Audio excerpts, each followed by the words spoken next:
네, 계속해서 강남훈 이사장님과 말씀 나누겠습니다. 네, 이사장님. 근데 윤석열 정부에서 이제 그 아리백 아까 모른다고 말씀드렸었잖아요. 근데 더 웃겼던 것은 처음에는 원자력도 재생에너지다라고 주장을 하다가 요즘에는 원자력이 재생에너지가 아니다. 재생에너지가 아니다라는 것은 이제 국가적으로 이런 것을 반박을 하기 시작하니까 이제는 원자력 발전 의존도를 높이면 신재생 에너지 비중을 축소하는 또 다른 행태 에너지 전환이라고 이렇게 주장을 하는 거예요. 이게 이거 저 기사된 것을 여러 가지를 봤더니 이렇게 얘기를 하고 있더라고요. 그래서 원전 중심 에너지 정책을 지금 현재 강화하고 있거든요. 그럼 한국의 많은 기업들이 이제 아리백에 달성하는데 어려움을 되게 상당히 호소하고 있을 것 같아요. 근데 이제 우선은 개념, 아리백 다 아시겠지만 아리백이라는 것은 2050년까지 전량 에너지를 이것을 이제 그러니까 재생에너지로 생산을 하겠다, 전력으로 자가생산으로 조달하겠다 이런 얘기인 거잖아요. 그런데 지금 이런 기업들이 어려움을 정말 한국 기업들이 많이 호소하고 있을 것 같은데 상황이 어떤가요?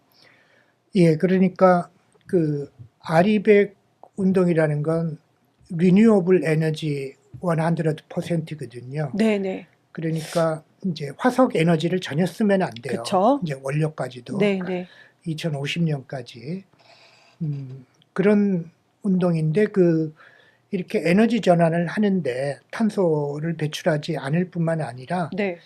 재생에너지를 쓰자라는 뜻이에요. 그렇죠. 재생에너지는 뭐냐면 고활성 에너지를 쓰지 말자라는 뜻이에요. 네. 재생 가능 에너지는 후손에게 아무 피해가 안 되잖아요. 햇빛, 바람 같은 그런 재생에너지 물 이런 말씀이시죠? 것들이죠. 네. 근데 그 원자력은 고활성 에너지거든요. 원자력은 땅에 묻힌 걸 퍼내는 거거든요. 네. 그래서 재생에너지에 안 들어가요. 오. 그러니까 그런데 그 재생에너지 100이라는 건 전 세계 중요한 기업들에게 민간 차원에서 압력을 넣어가지고 재생에너지를 100% 쓰게 만들자라는 운동이거든요. 근데 그렇죠. 이 운동이 하도 강력하고 기후위기가 닥치니까 네. 전 세계 주요 대기업들이 다 들어가 있어요.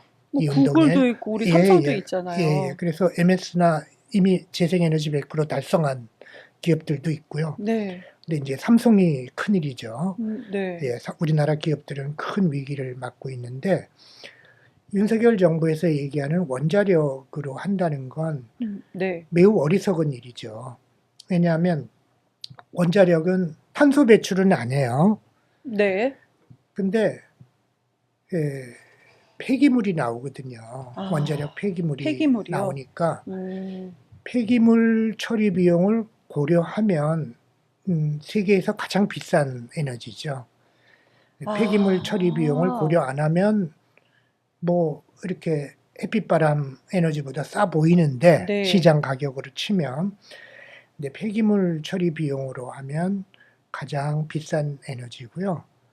그다음에 무엇보다도 아리백 운동에서 안 쳐져요. 삼성 그렇죠. 제품이 원자력으로 반도체를 만들잖아요. 네. 그러면 수출 안 되죠. MS에서 안 산다고 선언했어요. 최후 통첩을 했어요. 네. 2029년까지 100% 해라. 재생에너지로. 원자력 안 쳐줘요. 그러니까 기껏 힘들게 에너지 전환을 하는데 탄소만 배출 안 하는 거 하면 뭐에 쳐주는 걸 해야죠. 다른 나라가 수출을. 탄소 배출, 그러니까 윤석열 정부에서 탄소 배출 안 하는 것만 거기에 집중을 하는 거네요. 그렇죠. 그것만 하니까 삼성 수출 못 하게 되는 거예요. 안 쳐줘요, 안 그러니까 쳐줘. 무역 시장에서는 아리백이야. 근데 윤석열 그렇죠. 정부 혼자서만 탄소 배출 우리 안 하잖아. 그렇죠. 이렇게 우기고 있는 거죠. 예. 근데 아예 안 쳐주는 거다. 남이 안 쳐주죠. 리뉴어블 에너지 100%라니까요. 그럼 정책 따로 기업은 기업대로 그러면은 아리백을 맞추고 본인의 아니, 가장 우수한 거죠. 위기를 막기 위해서 국제적으로 합의한 게 있는데 혼자 그렇죠. 따로 노는 거예요. 우리 정부에서는 우리 이거 할 게 아무도 안 쳐주는데. 원자력 괜찮대. 그래서 예, 국민들한테만 이거 된다 그러고 있는 거예요. 다른 나라는 아무도 안 받아주는데. 그러니까 비싼 돈 들이고 노력 들여서 에너지 전환하는데 네. 왜 남이 안 쳐주고 우리 기업들이 수출 못하게 하는 걸로 그렇죠. 갑니까? 바보 아니에요, 바보. 근데 너무 세상에 바보 같은 짓을 하는데 그 돈이 우리 국민의 세금으로 나간다는 게 더 세상에 화가 어리석은 나요. 게 돈 쓰고 안 쳐주고. 그러네요. 예, 그런 게 어디 있어요, 나라 정책에서. 남이 쳐주는 거래야죠. 지금 그런 말씀해 주신 그 내용에는 원자력 에너지로 에너지 전환하면 안 되는 이유도 거기 포함되어 있는 건가요? 그렇죠. 남이 안 쳐주는데 왜 해요? 그 다음에 사실은 매우 비싸고요. 네. 그리고 사실은 또 설령 값이 똑같더라도 네. 값이 폐기물 비용 빼고 값이 네. 똑같더라도 네. 아니 근데 안 쳐준다는 말을 또 안 믿는 거예요. 아이고, 쳐준다라고 주장하는 거예요. 뭐냐면 우리나라만 그런 거 아니에요? 그게 네, 또 네. 어떤 게 있냐면 네. 아리백은 안 쳐주거든요. 네. 예, 근데 유럽의 탄소 국경 조정 제도라는 게 있어요. 이 탄소 국경 조정 제도는 이렇게 탄소 가격이 탄소세나 이런 걸 말하거든요. 네. 탄소 배출권 거래 가격 혹은 네. 탄소세의 세율 이런 네. 걸 이제 돈으로 환산한 그 가격이 유럽에 못 미치면 네. 그 관세를 물겠다. 이제 수출품에 대해서 이제 네. 이런 제도인데 탄소 국경 조정 제도는 원자력을 쳐줘요.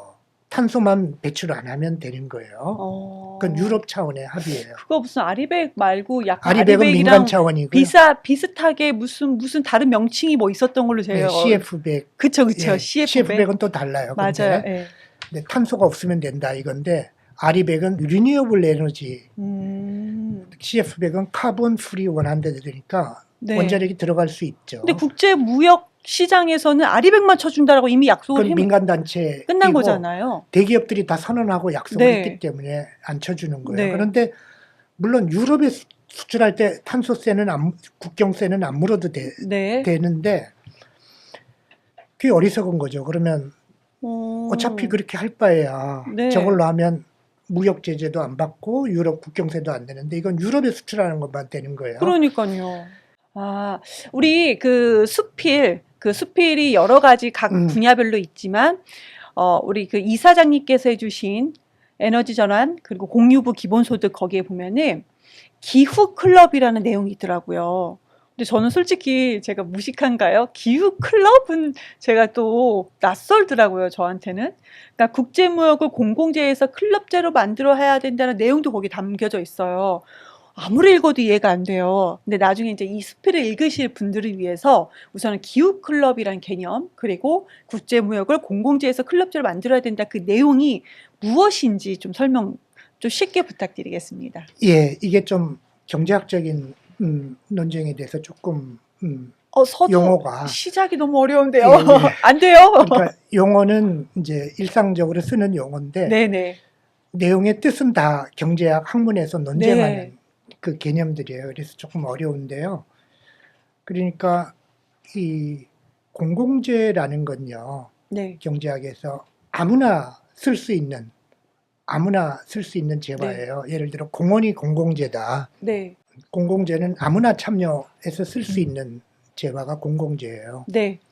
그래서 공원이 있고 도로가 있고 그럼 아무나 걸어가면 되잖아요. 네. 그러니까 이제 그게 공공재고요. 근데 경제학에서 재화를 분류할 때 클럽재라는 재화들이 있어요. 여러 사람이 쓰는데 아무나 쓸 수 있는 게 공공재고요. 네. 클럽재는 클럽 회원만 쓰는 재화예요. 그러니까 시설을 재화라고 본다고 생각하시면 돼요. 가령 골프 클럽 그러면 골프 클럽 회원들만 쓰잖아요. 네.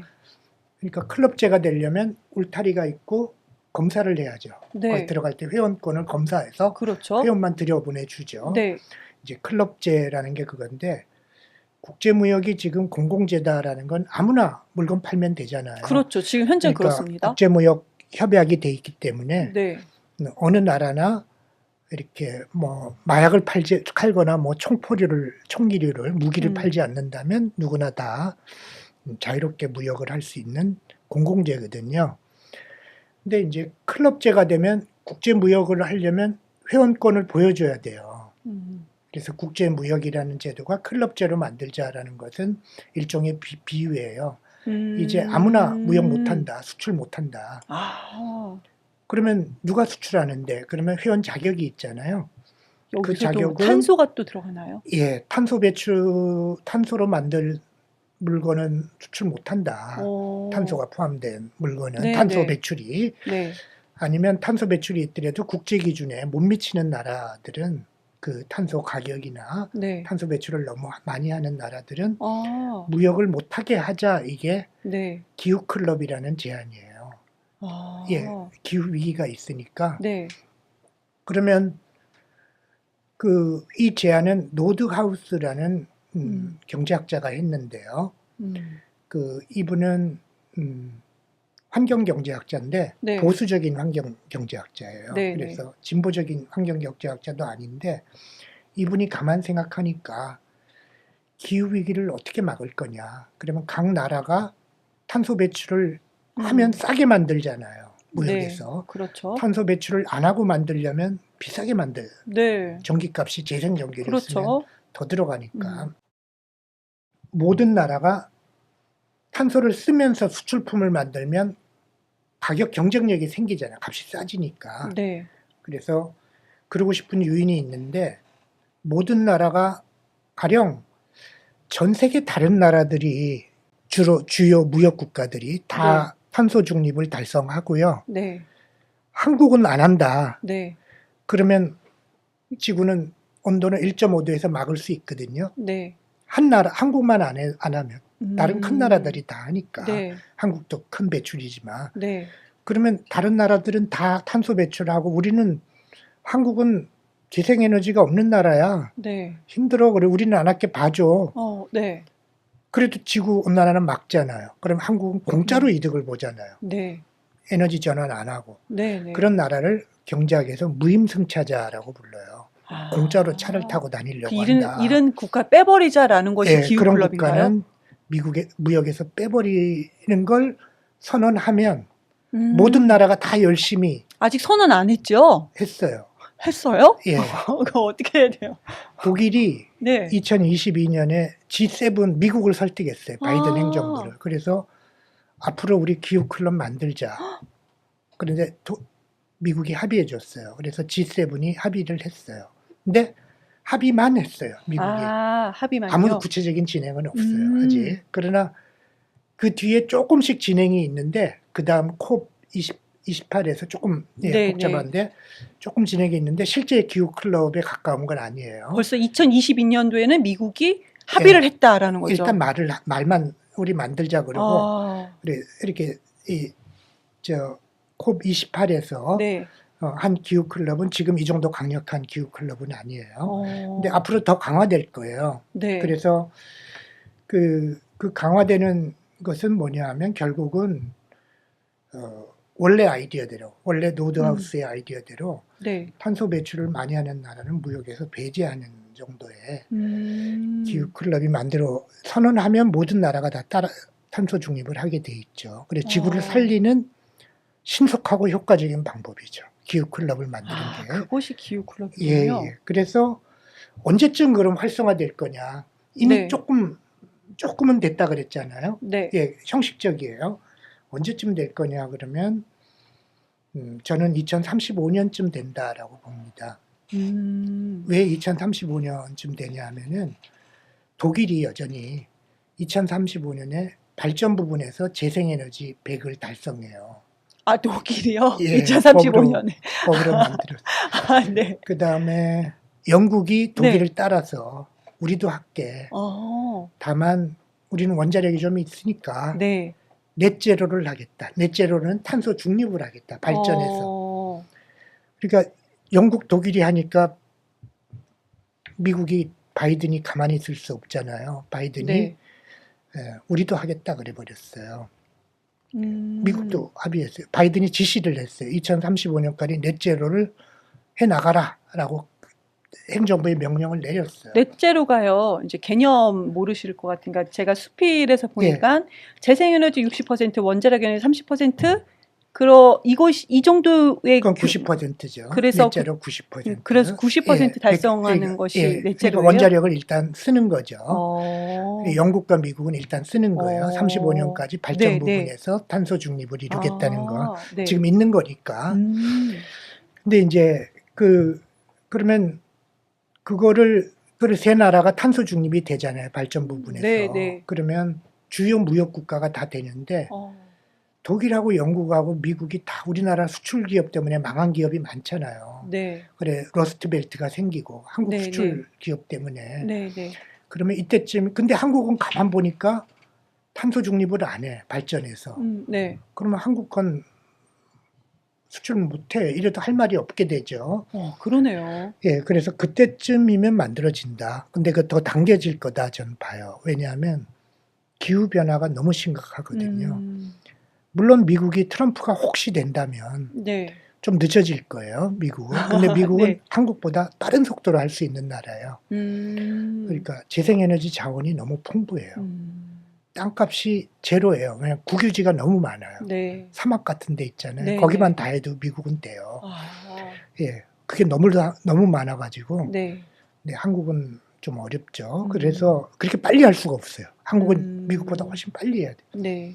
근데 해리스는 원래는 굉장히 강경한 그 기후 이렇게 이 탄소 중립을 아주 강경하게 밀어붙인 정치인이거든요. 네. 그래서 만약 해리스가 되면 바이든보다 더 빨라질 거예요. 35년보다 더 빨라지겠네요. 예, 더 빨라질 거예요. 아, 근데 트럼프가 되면 미국은 늦어지지만 그래도 35년은 맞출 넘어가. 수 있다. 왜냐하면 트럼프가 4년이잖아요. 끝나면 더 빨라지고요. 아, 그다음에 이미 그 캘리포니아 주정부 이거는 네. 정부 차원에서 네. 예, 아리백을 하려 그래요. 아, 그러니까 어쨌든 뭐 등등 그때쯤이면 우리는 수출을 못 한다. 이렇게 해서 한국은 2035년이면 지구 온난화로 위기가 본격화되지도 않은 시점이지만 한국은 네. 경제 위기로 나라가 주저앉을 거다. 이렇게 예상하고 있는 지금 거죠. 말씀으로는 한국이 기후 클럽에 들지를 물 한 모금 못하죠. 드시고요. 예.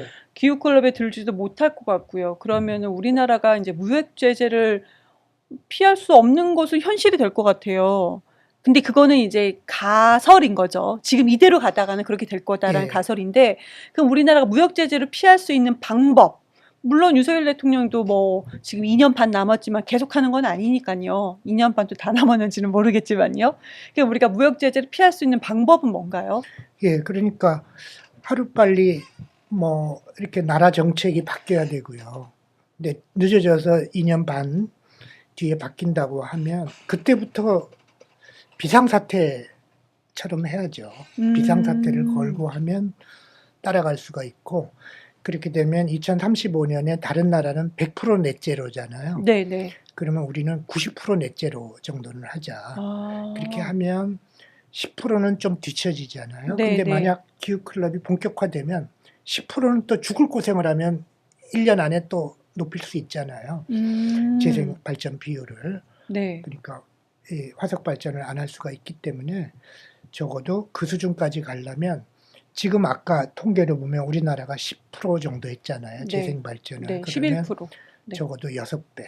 60% 정도요? 그까지는 가야 오. 다른 나라보다 10%좀 뒤떨어진 넷제로다. 그러니까 원자력 에너지를 30%를 한다 하더라도 예. 재생에너지를 60% 향상을 시켜야 된다. 예.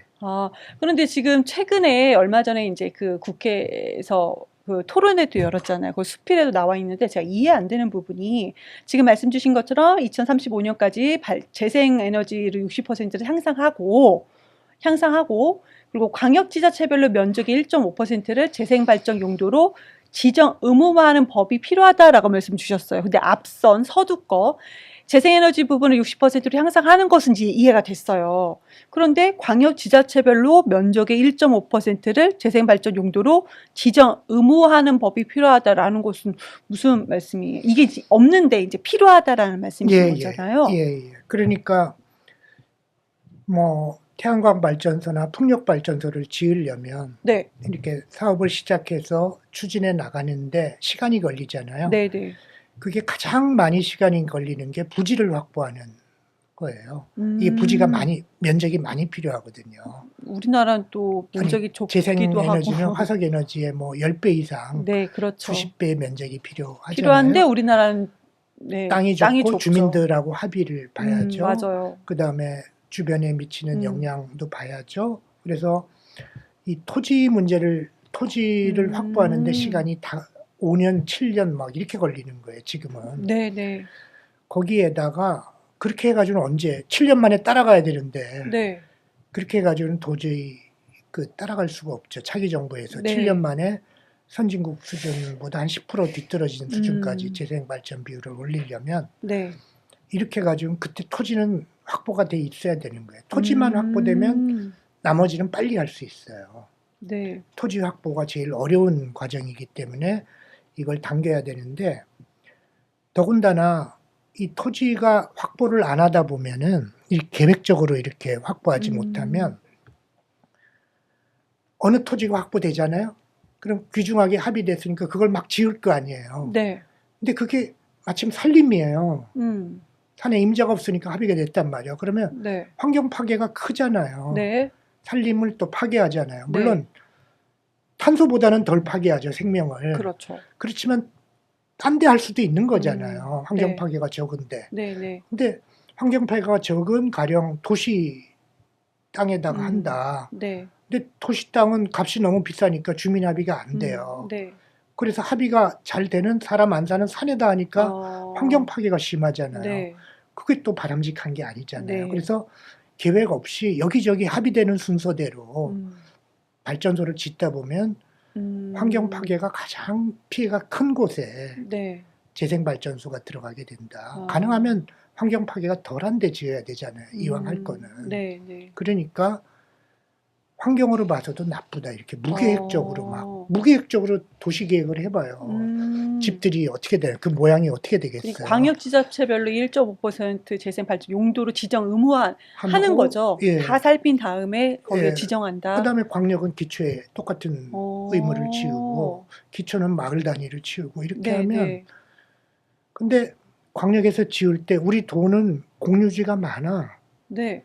그리고 우리 도에서 공유지, 도가 소유한 공유지로 많이 해줄게. 그러면 네.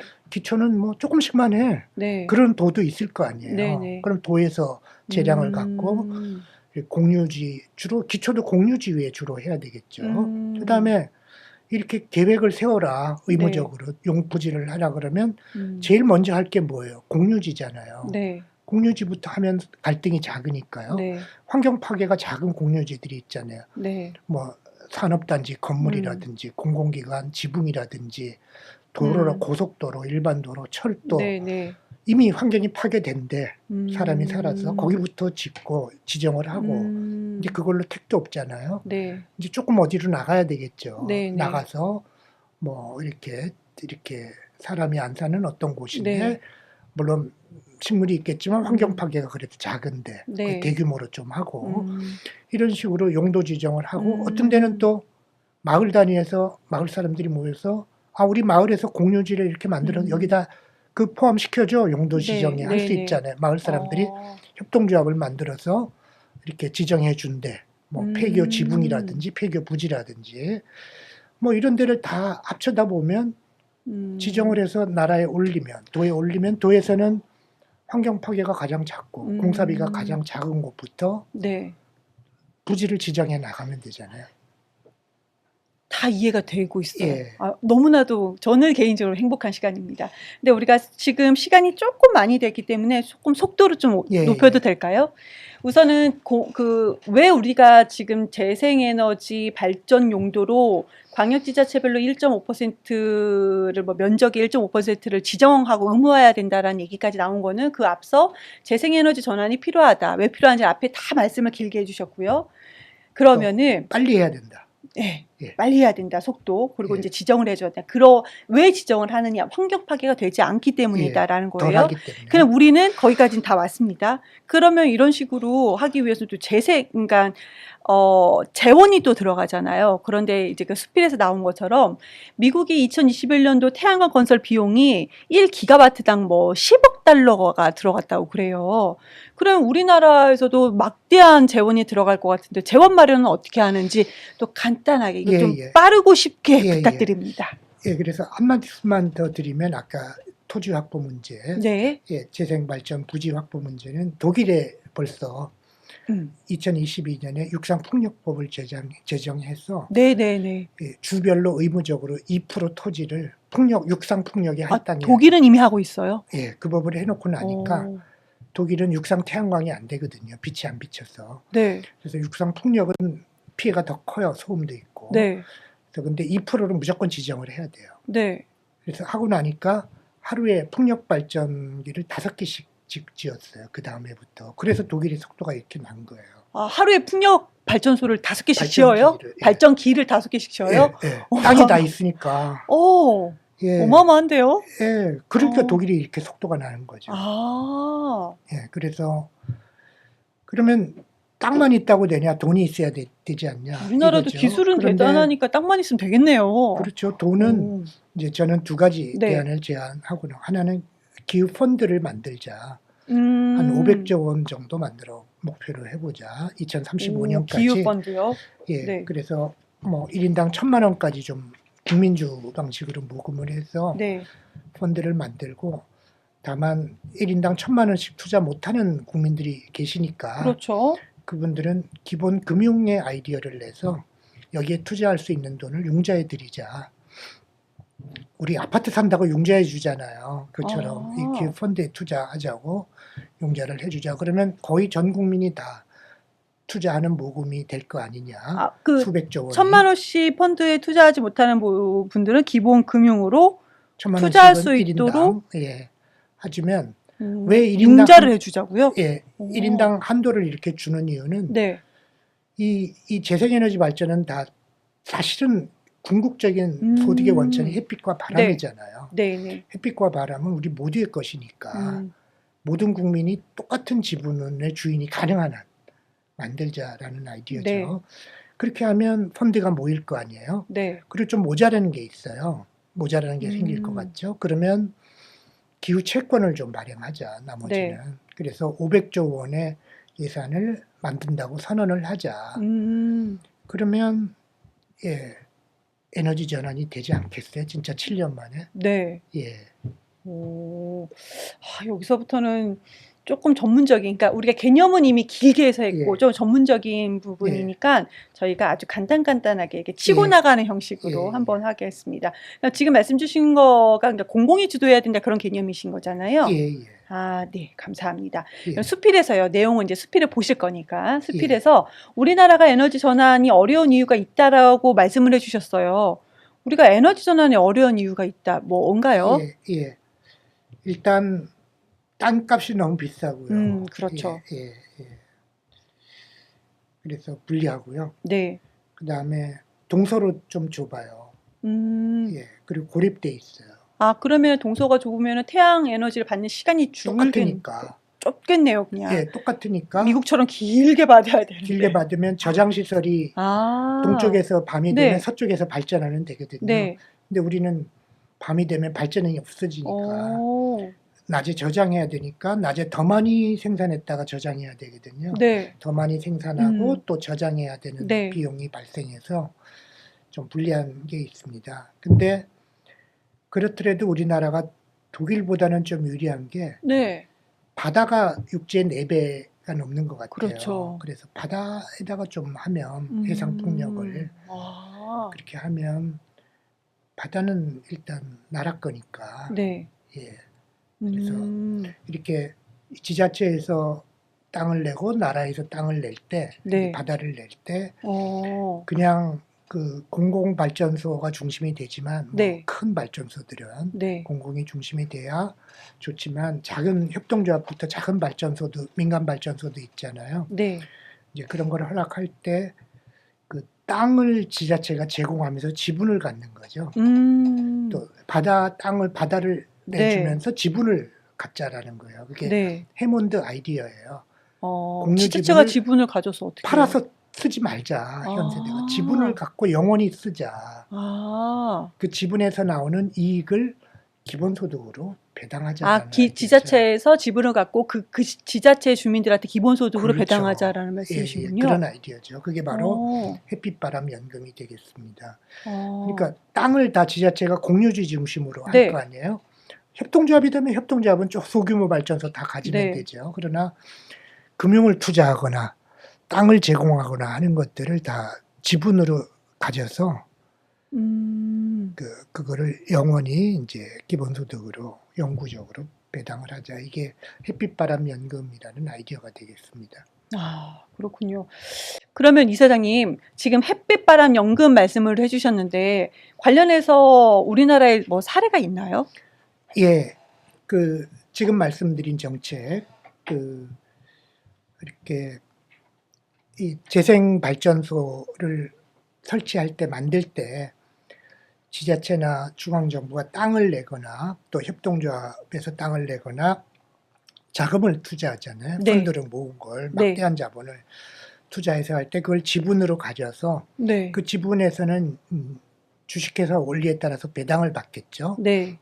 그 배당으로 지자체의 몫은 지자체 주민들에게 네, 또 네. 전 국민의 몫은 전 국민에게 기본소득으로 이렇게 분배하는 이런 정책의 연금이라고 네. 햇빛바람 연금이라는 이름이 붙인 이유는 신안군에서 이름을 그렇게 붙여서 그래요. 그래서 아, 신안군은 네. 이미 태양광 발전소가 설치된 5개 섬에서 네.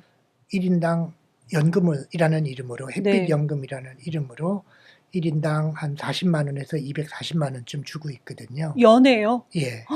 와. 그런데 앞으로 신안군은 2030년에 바다 네. 풍력이 네. 이제 완성이 되면 모든 신안군 주민들에게 네. 월 50만 원을 바람연금으로 주겠다 이런 계획을 발표했어요. 아. 그래서 그래서 인구가 이렇게 느나 봐요. 예, 예. 지금 5개 섬에선 좀 인구가 늘거든요. 네. 갖고 있으니까. 아. 그래서 신안군이 이 햇빛 바람이 좀 풍부한 네. 이 재생 전기 자원이 풍부한 곳이 돼서 네.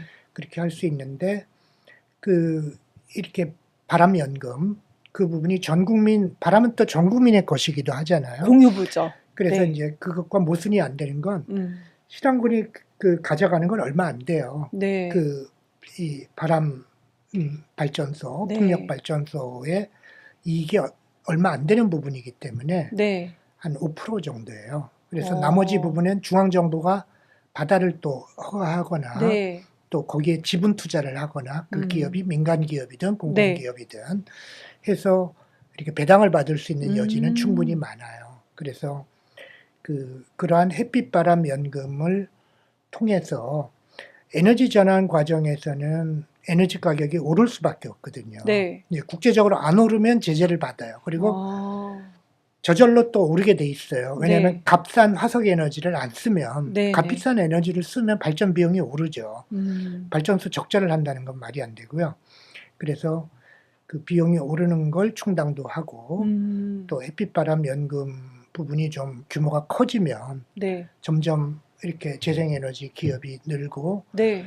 정부나 중앙정부, 지방정부 협동조합 지분이 늘어나면서 네. 배당이 늘어나게 되면 주민들의 실질 소득도 증가하겠죠. 그래서 그런 식으로 불평등이 증가하지 않는 에너지 전환을 만들 수 있다. 이게 이제 햇빛바람 연금이라는 정책이 되겠습니다. 저희가 개념부터 시작을 해서 에너지 전환이 왜 필요한 것인지, 에너지 전환을 어떻게 해야 되는 것인지, 그리고 공유부의 개념, 그리고 공유부의 기본소득까지 이렇게 쭉 오면서 개념만 잡은 것이 아니고 해외 사례, 그리고 실질적으로 정책적으로 했을 때 어떤 우리나라의 사례, 이런 부분이 다 말씀해 주셔서 이 부분에 대해서 어디서 아는 척 좀 할 수 있을 것 같아요. 그럼 제가 마지막 질문 드리겠습니다.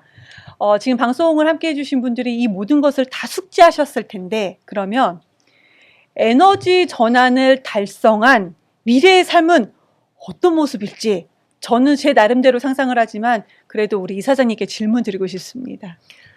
예, 질문 감사드립니다. 좀 미래를 희망적으로 네. 생각해 보아야 되겠는데요. 그러나 일단 비상사태 같이 해야 될 일이 있습니다. 차기 정부가 네. 가능한 한 빨리 집권하면 좋겠지만 어쨌든 집권 후에 즉각 비상사태를 선언해야지. 기후 네. 비상사태. 그래야 세계인들한테 우리가 얼굴을 들고 다닐 수가 있습니다. 네. 이 바닷물이 잠겨서 바닷물에 나라 땅이 잠겨서 나라를 잃고 지금부터 난민이 있는데 그 난민들이 한국 욕을 하면서 이렇게 살아갈 거예요. 그래서 그런 기후 비상사태를 선언하고 긴급한 조치를 실행해야 돼요. 그래서 35년까지 발전 부분, 재생 발전을 60%로 무려 6배로 높이겠다. 네. 그렇게 하고 지자체는 독일의 모범에 따라서 음. 중앙정부 지자체 다 땅의 몇 퍼센트를 용도 지정 빨리 하자.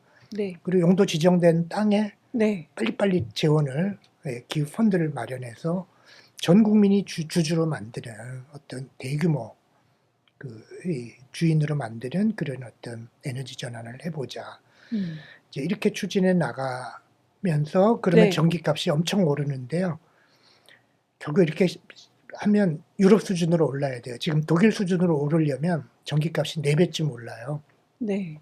그렇게 오르는 걸 견딜 수 있도록 햇빛바람 연금, 또 앞에 아. 탄소세가 거치면 탄소세원을 네, 또 네. 수입으로 나누는 탄소 배당 이런 걸로 사람들이 어. 견딜 수 있고 또 시간이 가면 좀 소득이 늘어날 수 있게 실질 네. 소득이 그렇게 해서 대부분의 사람을 고통에 빠뜨리지 않게 하면서 전환에 성공해내자 이렇게 희망을 가져볼 수 있겠습니다.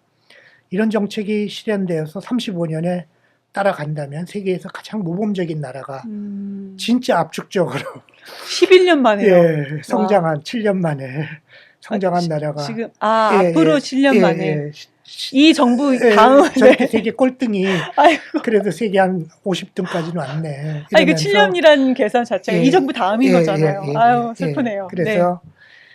그래서 모범적인 이렇게 나쁜 짓을 처음에 많이 했지만 이제 네. 진짜 회개하고 회개하고 모범적으로 네. 예, 그런 나라를 만들고 그런데다가 거기 그 나라는 아주 전 국민이 그 에너지 가격 상승으로 고통받지 않고 네. 오히려 다 자기 몫의 태양광 지분이 생기는 햇빛바람 지분이 네. 생긴 나라로 만든 거죠. 그래서 한 2100년이 가잖아요. 그러면 한국은 50년 동안 발전기가 탄탄대로를 한국 경제도 후손들은 잘 살아갈 겁니다. 그러네요. 인공지능이 돼서 모든 게 로봇으로 대체되는 시대가 네. 분명히 2030년부터 온다 그러는데요. 네. 일자리가 진짜 많이 줄어든대요. 운전기사들 이제 운전하는 2030년이요? 사람도 없어지고 너무 빠릅니다. 예, 다 왔어요 이제. 음. 근데 후손들이 걱정할 게 없어요. 왜냐하면 네. 가령 뭐 2100년 어떤 1월 1일 날 어떤 한 아이가 뭐 관악구에 태어나잖아요. 그러면 네. 관악구청에서 출생 축하 메시지가 와요. 그래서 네. 출생을 축하하고 이 아이 몫으로 관악구 뭐 행운동에 있는 네. 부지 몇 평의 태양광 발전소 지분의 1%는 네 거다. 연금이 딱 축하 선물로 오는 거죠. 그 자산이. 바로요. 그 태어났는데 예, 예. 와.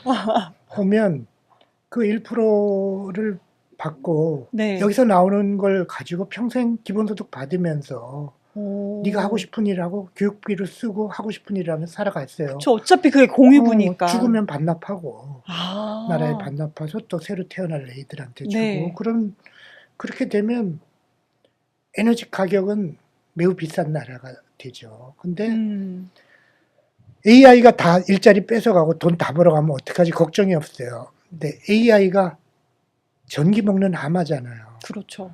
근데 전기는 우리 거잖아요. 네. 전기값 계속 올려요. 네. 그럼 AI 번 돈 전기값을 다 납부할 거 아니에요. 네. 그럼 전기값은 우리가 배당하면 되죠. 아. AI 기업의 수익을 간단하게 환수해요. 아, 그럼 전기값 올리면 새로운 돼요. 개념이 열리니까. 예, 걱정할 거 없어요. 오, 일자리 네. AI가 뺏어가고 혼자 돈 다 벌어도 네, 네. 전기값 올려서 우리 전기값을 나누면 돼요. 그러면 AI가 우리나라 사람들한테 팔아먹고 돈 버는 거 있잖아요. 네. 그거는 우리가 충분히 환수할 수 있고. 그럼 전기값이 다른 나라 비싸면 수출품은 어떡하지? 네. 수출할 때는 다른 나라 수준에 맞게 깎아주면 돼요. 아. 예, 전기값을 환불해주면 되고요. 아무 걱정 없고 그렇게 어떤 전기를 공유부로 만들어서 원래는 AI 기업의 데이터도 우리 공유부잖아요. 네, 네. 근데 데이터 값을 받을 길이 없잖아요. 그렇죠. 방법이 잘 안 나죠. 우리나라 정보 데이터는 예, 근데 우리나라 전기 거죠. 공유부를 딱 가지고 있으면요. 네. 데이터 값을 받을 수 있다니까요. 아. 예, 그런 식으로 어떤 하나의 공유부를 이용해서 네. 다른 공유부의 수익을 또 나눌 수 있는 거죠. 그래서 미래 세대가 그렇게 살아가야 될 것 같아요. 그리고 거기서 우리가 잘 아는 문화, 뭐 댄스, 음악, 드라마 이런 거 만들고 네. 그러고 살아가면 되죠. 그러니까 아주 창의적인 애들은 이제 돈을 많이 벌겠지만 네. 보통 애들은 그렇게 행복하게 살면 되죠. 예. 아. 예. 미래 세대의 그림이 그려지니까 네. 지금 헬조선이라는 얘기가 수년 전부터 나왔는데요. 그때는 그 해븐 그러면 코리아겠네요. 그렇게 되면 좋겠어요. 예.